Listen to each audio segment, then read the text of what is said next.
Welcome to the Grow My Cleaning Company podcast with your host, Mike Campion.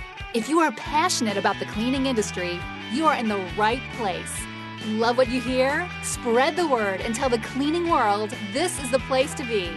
Want more? Check out www.growmycleaningcompany.com for free online video trainings, free ebook downloads, free blog posts, and of course, all the podcast episodes. Everything you need to grow your cleaning company is at www.growmycleaningcompany.com. And now, on with the show.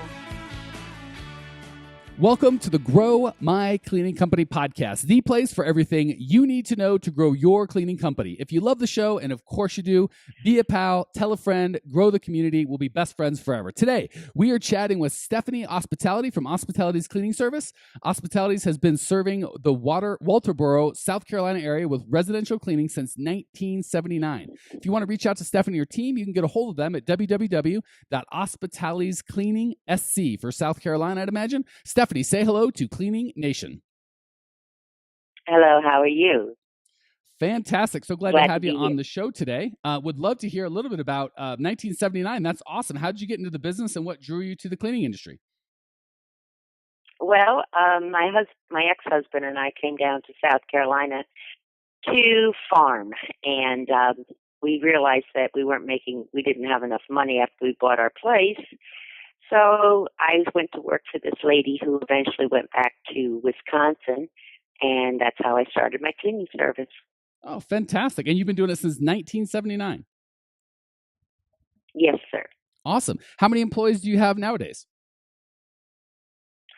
Well, it depends on the type of job I have to do. I can have up to 6 or 7, but it depends on the size of the job. Because I clean mansions, I clean trailers, I clean regular houses, I clean everything. I mean, do you have regular staff or do you just hire per job? Per job, yes. Oh, I've never heard of anyone doing that. How do you find your people? Well, I mean, they've been with me a long time. They all have other jobs, and some people have their own cleaning service, but they're not busy like I am, so they come to work for me for a little while. Okay, so you just kind of, every time you get a job, you just start calling your network and see who wants to help?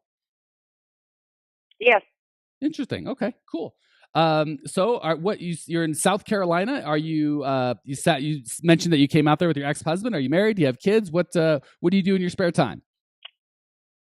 Well, he's my ex-husband now. Right. And we were married 32 years, and we have a daughter that's 31 years old. And well, at the time we were divorced. We were married 32 years, but I've been separated or divorced since 11 years now. Okay. And then what do you do? What do you do when you're not cleaning? I go swimming a lot in the pool. I love to swim. All right. And I'm a member of the Chamber of Commerce and a member of Artisan Center. So there's lots of things to do. All right, fantastic. Well, I appreciate you giving us a little bit of an introduction to you and your company. Let's jump right into it. How can I help serve you and your company today? Okay. I have been, when I price a job, I figure out how many days it's going to take, because when you clean a house, a deep cleaning, you can't do it in one day unless it's a very small house. And I've been very successful with this, but the only thing that I've been running up against lately is I'm licensed, I'm bonded, I'm insured, which costs money. I pay my people, which costs money. I buy the supplies, which costs money. And I charge $1,000 a day to do my service. And most people don't, have any problem with that because they know they're going to get a good job. But some people look at me like I've got 2 heads. I look at them and they said, well, this really shouldn't take you more than 3 or 4 hours, and how could you charge that much money? But the thing is that it's not going to take me 3 or 4 hours. It's going to take me at least 2 days to do what they want to do, or longer. So my question to you is how to make that palatable to people. Okay, that's a great question, because I think learning how to kind of create that perceived value or communicate the actual value to our customers is something that a lot of our listeners struggle with. So let me ask just some basic questions so I make sure I understand well, and then give you kind of some feedback that's appropriate for what you're doing. So do you only offer your services by the day, or how does that, do you have different levels of service? Like maybe I only want 3 or 4, maybe I only want 3 or 4 hours of cleaning. Do I have to take 30 or 40? Well, the thing is that if they want to have less time, then get somebody else. Because if I'm there to deep clean your house, that means I'm going to do your windows, I'm going to do your carpets, I'm going to do your walls, I'm going to do your light fixtures, I'm going to do your chandelier, I'm going to do everything to make that house clean. Your cupboards and your stove and your refrigerator, all that takes time.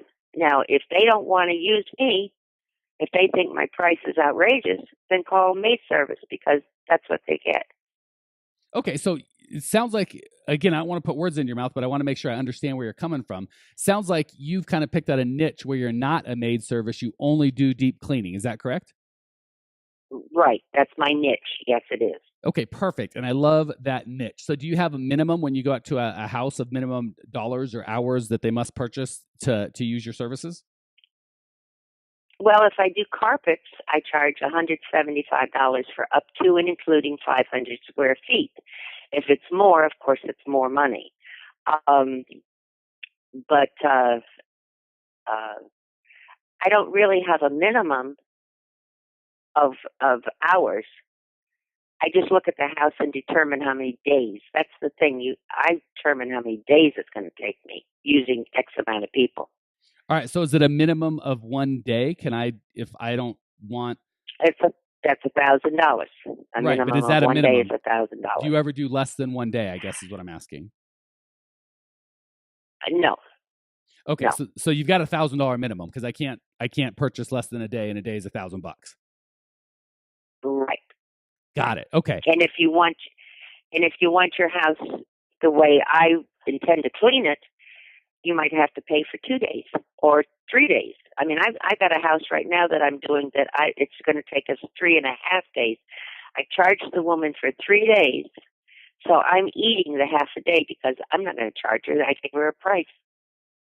All right. So I'm kind of 2 minds here. And first of all, let me just ask permission so you don't come through the phone and smack me. Can I give you some coaching? Is it okay challenging some of the things that you've been saying? Are you open to that?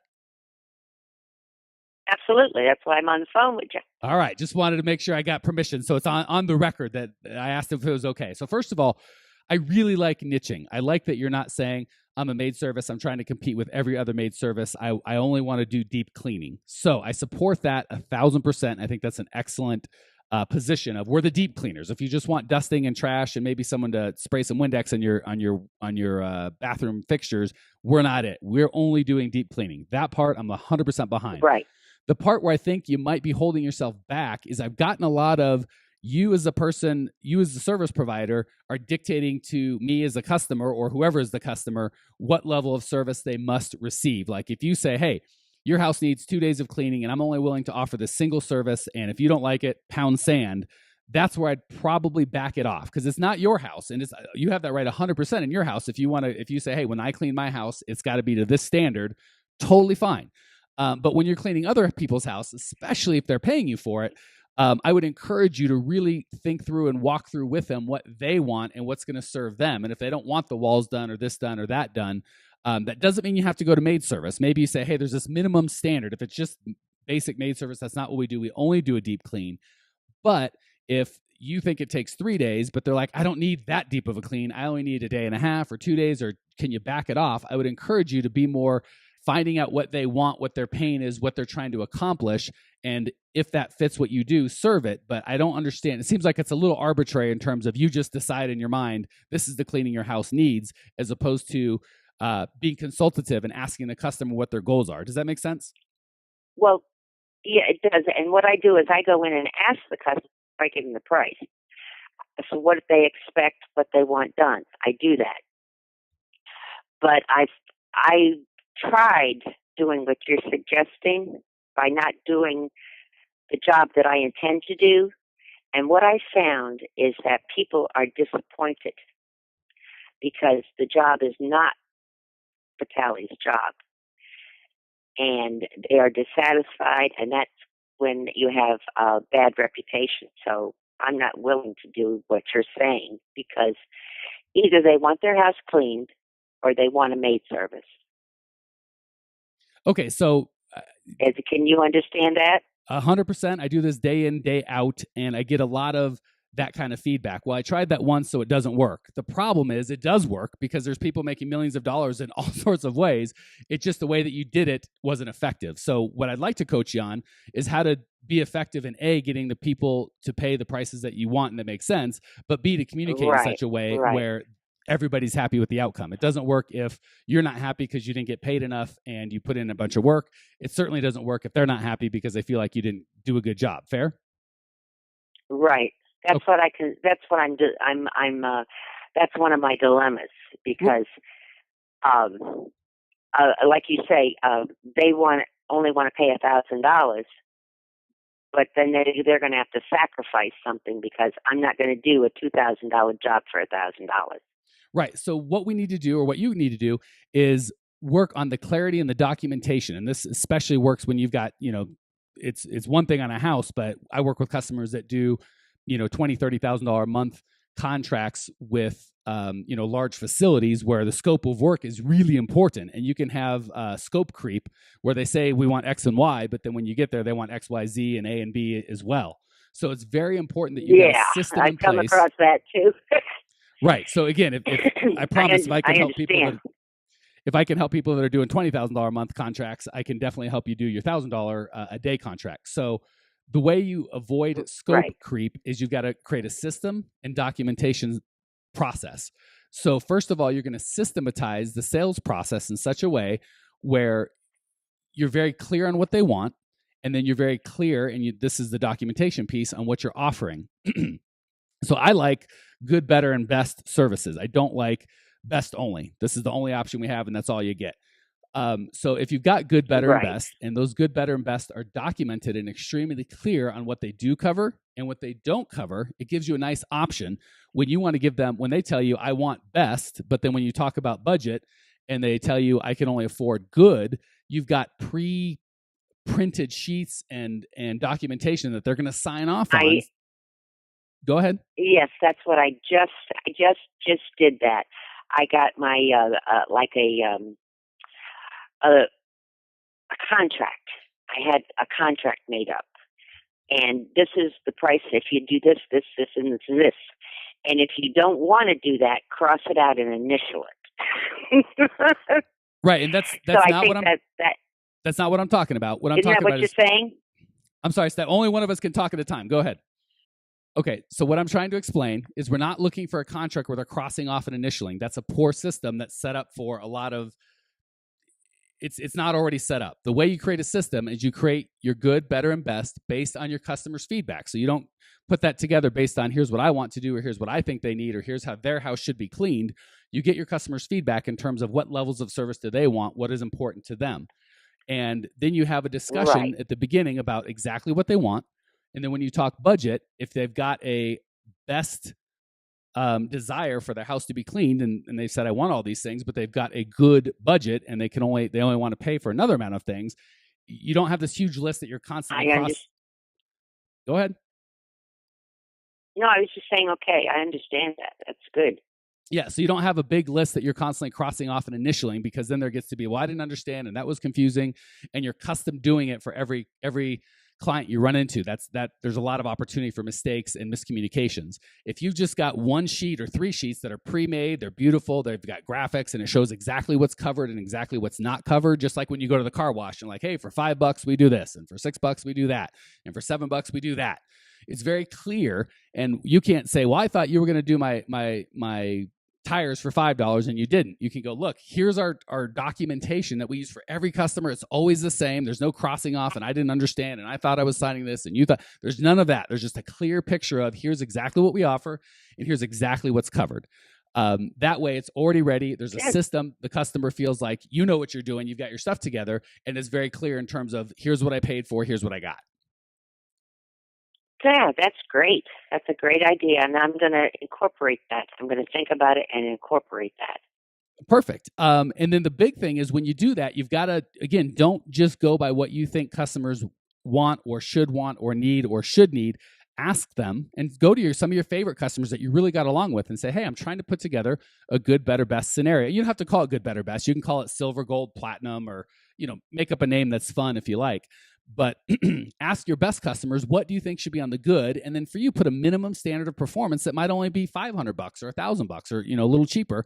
But you still think it's a quality job. It just doesn't include certain things. But long story short, make sure it's customer based and you've got feedback from customers you've had a good experience from. It's not just you making up what you think they should want. You've got to get their feedback and build your company. It's so much easier to ask people what they want and then sell it to them than decide what people need and then jam it down their throats. Does that make sense?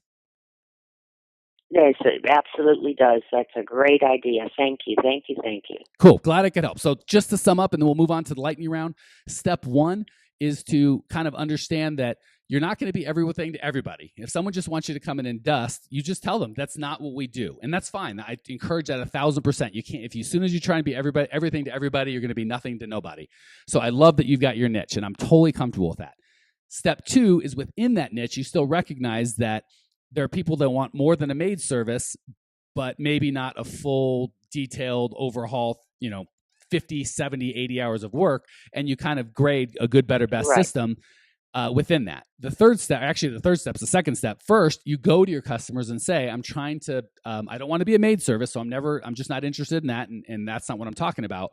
But within a full, deep clean for your house, which is a service I offer, how would you break it down? And if you have that conversation with 5 or 10 customers that you know and like and trust, or maybe even have one conversation with 1 or 2 people you didn't have a good relationship and go back and maybe you'll see, oh, okay, maybe, that can get you some good info as well. You take all that data and you create a system with appropriate documentation. And the ancillary benefit of this is if and when you don't want to do all the sales calls, you arm your customers or your employees or whoever you're going to send on sales calls with all the systems and documentation so you can repeat that and you're not stuck doing every single sales call. And if and when you do have a complaint, you can say, listen, we do the exact same service, the exact same sales call, the exact same way with everybody that we do. And we've got 27 people that all love us. So if you didn't, I'm so sorry we didn't do a good job communicating. But here's all the documentation that you signed. Here's all the sales material that we use to explain that what we're going to do. And you just give them an overwhelming preponderance of evidence that you guys really do know what you're doing and you did exactly what you contracted to do. They still might be upset, but at least you can't control that. You can say, I've done my job thoroughly and well. And if someone's not happy, that's just unfortunate. Right. Okay. I hate to have people be upset. Well, that was something early in my career. I felt the same way. And I've moved to the point of as long as I've just gone way above and way beyond and just did everything so I could sleep at night knowing I really kind of bent over backwards to make sure this guy or gal or company got better than expected from me. If they don't like it, I take a good hard look and go, well, maybe I dropped the ball. Where did I screw up? And if I feel like I didn't, I was honest. I gave them as much as we agreed or more, and I can sleep at night. If they're going to be upset, I've learned to just let it go, which is tough. But in a business like janitorial maid cleaning, that thick skin and that ability to, look at the process objectively and go, did I really drop the ball? Did we make a mistake? Do we need to change something within our process and be willing to do that? If you look at it and say, you know what, this person is just an angry human being that's not interested in help, they just want to complain, you just get them out of your life and move on and deal with people that are going to appreciate what you do. Right. Thank you. That's great advice. Awesome. Do you have any questions or should we move on to the lightning round? Nope, don't have any questions. All right, here's your opportunity to give back to Cleaning Nation. We're going to hit the lightning round. I'm going to give you 3 great questions. You're going to give me 3 quick answers, and Cleaning Nation will rejoice. Question number 1, what's the best piece of advice you've ever received? I had a boss in New York City. I worked on Wall Street. And this boss said to me before we moved down here, he says, I don't care what you do in this life, Stephanie, just be the best. And that's what I am. Man, I love that. That is excellent advice. Doesn't matter what you do, be the best. Question number 2, what's the biggest mistake you've ever made in the cleaning business that maybe we can learn from? Underpricing something. Yes, and that's another underpricing. Yeah, go ahead. That's a rookie move. I shouldn't say rookie move, but that's very common. So I'm glad that definitely let's learn from Stephanie's mistakes and not have to go through underpricing ourselves to figure out that doesn't work. Fabulous feedback. Thank you. Last question. What's one idea owners of cleaning companies can put into practice today to improve their lives or their business? I would think to have the owner of the business on the job. Because if you send people to do the job, you don't know if they're doing it the way you want it done. But if you're right there and you see what they're doing and you say like, do it this way, I want it done this way, because this is our quality of work. If you're on the job, then you can control the job. If you're not on the job, you can't do anything. All right, I'm going to give one little piece of that just because I don't want to, that's a little different than when I would go. I love having systems and processes in place to make sure that the work is done properly. And being an owner on the job sometimes isn't a bad idea. But if you're on the job all the time, that's really a $20 an hour supervisor job to be checking the work and make sure it's good. If you're doing that as an owner, nobody's running the ship and casting the vision. So I would absolutely agree. You can't just delegate and throw it out and never pay attention and never give your people any feedback. But the flip side is I would definitely encourage you to have systems and processes in place that can, you can't, if you're there every day, you can't be running the business. So that said, thank you for the feedback. Thank you so much for joining us. Thank you for sharing your passion and your desire to grow. Stephanie, I appreciate you. I know Cleaning Nation appreciates you. If you want to check out Stephanie's show notes page and discover everything you need to know to grow your cleaning company, you go to www.growmycleaningcompany.com. Leave your questions, your comments, your rude remarks, and I will see you there. Congratulations! You are now 16% smarter. Still can't get enough cleaning goodness? Go to www.growmycleaningcompany.com for more of the good stuff. Ever want to be rich and famous?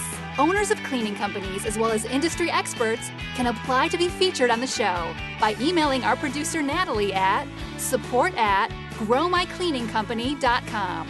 Until then, don't miss out on all the latest cleaning industry lovin' at www.growmycleaningcompany.com. Check it out now.